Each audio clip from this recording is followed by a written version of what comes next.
Hello everyone and welcome to this video. Today I will show you how to transfer crypto from Robinhood to Arculus wallet. So guys, follow me on these steps and I will video helpful for you. So guys, let's get started.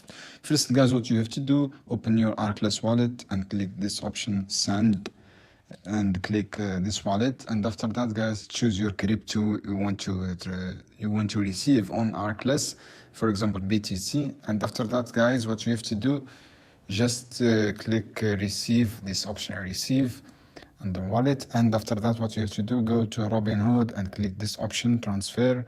And after that guys, what you have to do, click transfer. And after that, choose the BTC here, as you can see on the screen. Choose the BTC, and from here paste your address wallet. As you can see here, this is my address wallet. And after that, click submit and confirm your this option. This is camera. You can scan QR code guys to BTC wallet from Arculus, or you can paste manually address. So guys, I hope this video helpful for you. Then don't forget to subscribe and like and share this video for more content.